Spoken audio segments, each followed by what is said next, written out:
Hi guys, again Lizzie here. Thank you so much guys for following me. It's been very good times with you guys. Every time I come here, I read your comments, you reach out for the questions and all that. And today I want to address one of a common question that most of you people have been asking me every day. How can I raise my student school fees when I am in Australia? How can I pay my school fees? How does it look like raising school fees? We can see that this is a lot of money.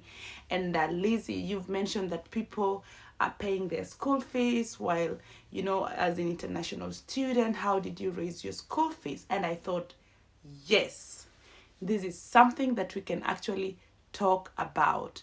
So today we're actually walking around Australia and South Australia, basically looking at some different places as we chat and have a conversation regarding this. Anyway, guys, finances remain the main issue when you're talking about Australia. Anytime you bring the conversation about moving to Australia, relocating here as a student, coming here, in any sort of visa, finances remain the main thing. And let's talk about you being in Australia. You've managed to actually raise your school fees. You've gotten to Australia. Now, here you are. How do you continue funding yourself and keeping yourself in Australia in a very expensive, country like Australia?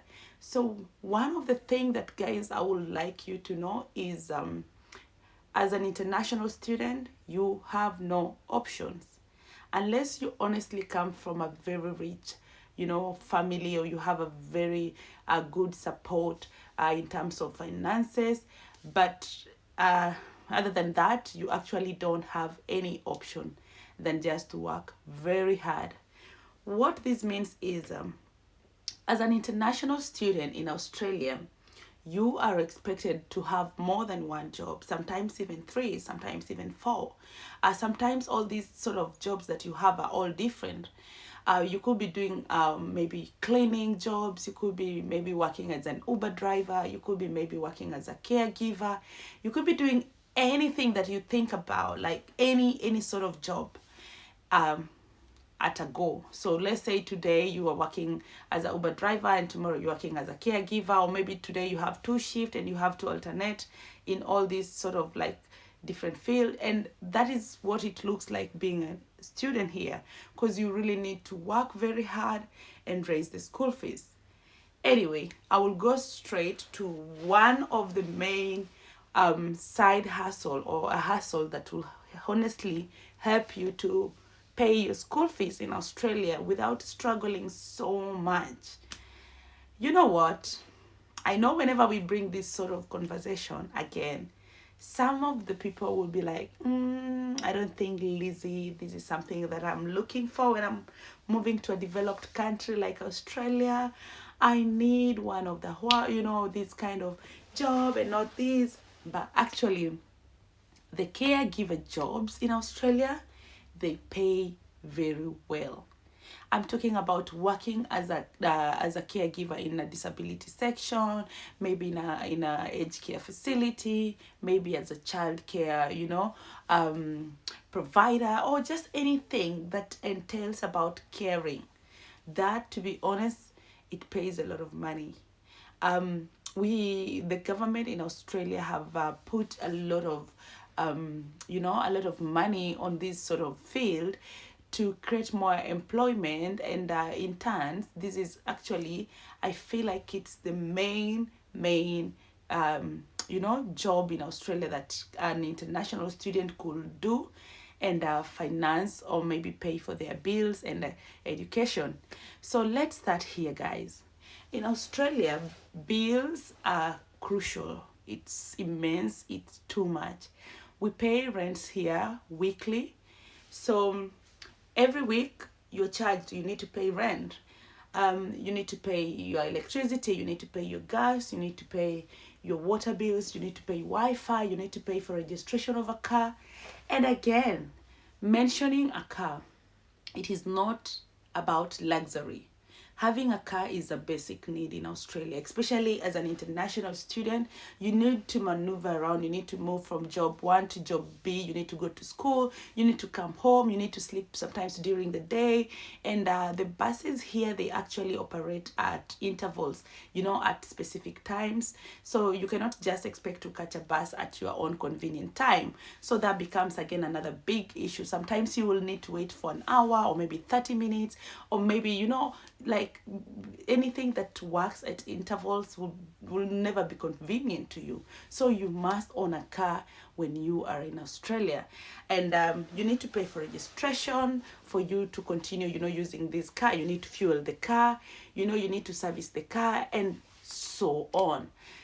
Guys, the tuition fee becomes the main thing, because when you're talking about the tuition fee, we're talking about 10,000 grants, 10,000 and 15,000 and 20,000 per semester. If you're doing a master's program, if you're doing a bachelor's program, if you're doing a diploma, if you're doing a certificate, still when you talk about school fees, that becomes the main thing, because at the end of the day, your reason of being in Australia as a student is studies. And when you don't, or when you compromise your visa conditions, then you risk yourself to getting reported to the Immigration and Home Affairs. And it's not very good, because you might end up being deported if you cannot financially support yourself in Australia. Anyway, guys, back to the main thing. In Australia, if you worked as a caregiver, let's say in disability, because in disability section, people are paid, to be honest, a lot of money. I feel like there's so much money that the NDIS being National Disability Insurance Scheme. So I feel like they have put so much money with the government towards this sort of this sort of field, where they support their own people living with disability. And in turns, if you decide to live in Australia and to work in disability section, you actually get paid a lot of money compared to so many other people working even in offices. I will give you an example. I remember when I came to Australia, I got directly to working in disability. And I remember that was like a long time ago. It was not very common. It was like, I think it was just then that it was becoming very, familiar to so many people. So I remember I was getting paid $30 an hour. It was 29.9 something, so $30 an hour, and that is in the morning. And in Australia, the pay rate is actually different. They pay people on Monday to Friday in the morning. They're paid on a specific kind of amount or rate, and then in the afternoon the pay rate goes a little bit higher. And if you're doing night shift, then the pay rate is a little bit even now more higher than what you're paid during the day. So this is to say that if I was paid $30 in the morning, in the evening I will get maybe $2 extra, and maybe at night I will get maybe another $3 or $4 extra, which is good. So for you as a student, if you actually get into Australia, don't get into choosing jobs that, I used to be an accountant in my country, I used to have a white collar job in my country, I cannot do this, I cannot do that. Get into the training. Guys, train yourself. Make yourself comfortable with whatever sort of work that you get. It doesn't matter.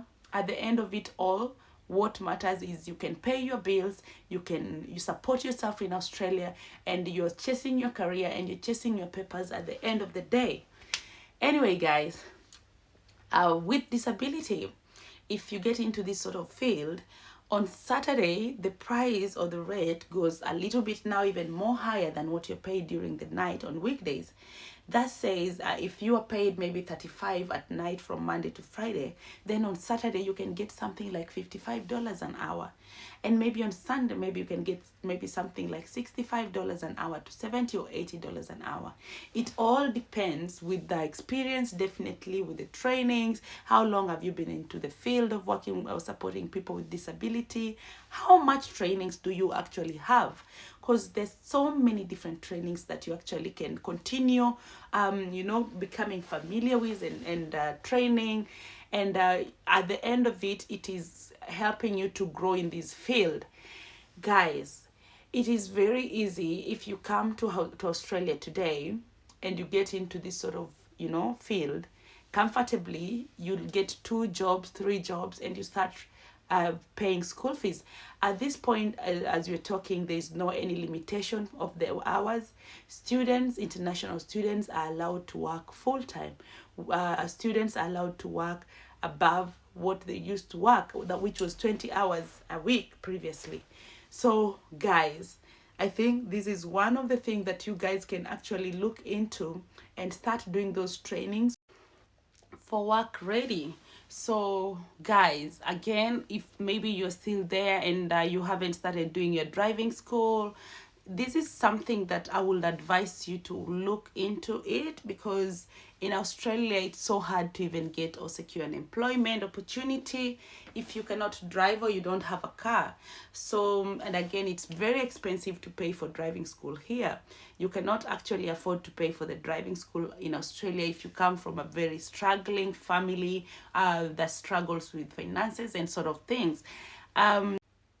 On your first 2 weeks in Australia, actually, you are supposed to be ready to submit all the resumes and the documents that you have accumulated to start applying for a job. And when I say this, guys, I mean that within first 2 weeks, I know you will be having a lot of things happening with you, so much of culture shock. You're still getting familiar with the weather, with the time and everything. But again, you don't need to get into that so much. You need to start going. You need to push yourself. You need to get into a point that you are actually ready to start working immediately. So the earlier you start, the better you are, the better your chances of raising your school fees is. So, guys, when you're applying for a job, you need to apply for as many jobs as possible, as many positions as possible. Just go on Seek and submit your resume. You can use Jora, these are the apps that we use in Australia to actually look for jobs.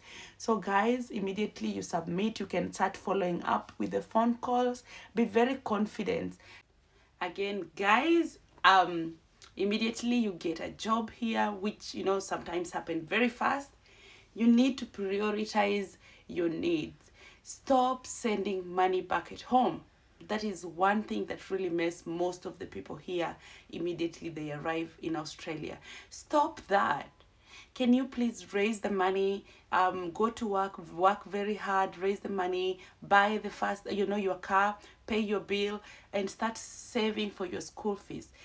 Again, I don't advise people to actually put the money in the bank as a way of saving for school fees. I advise people to pay their school fees slowly as they earn. If you earn 2,000, make sure that you get enough money to keep you going, to pay your bills and all that. Make sure you have enough money for your food, for your fuel, and for any sort of training that you might need to pay for, and the rest deposit in the school account. Don't get tempted, because once you start earning, you can at one point find yourself you're having like $3,000 in a week, or maybe in 2 weeks time, and you get so tempted of helping everyone that you left back there struggling. Again, guys, I know this is absolutely up to you, but that is what I would actually suggest, and just ask you people to do it. Anyway, guys, I think this was very informative video. I hope we are learning and we are growing together, and I can't actually wait to welcome you guys to Australia, especially to South Australia, because this is where I live. This is where I call a home. This is the country that has actually built me. This is a state that has actually kept me. So with all this, I just want to ask you guys to remember to like, subscribe, and share. And just leave a comment. Let me know what you want me to talk about next time, because from now on forth, I'm going to deal with your questions. Anyway, guys, welcome to South Australia. Welcome to South Australia.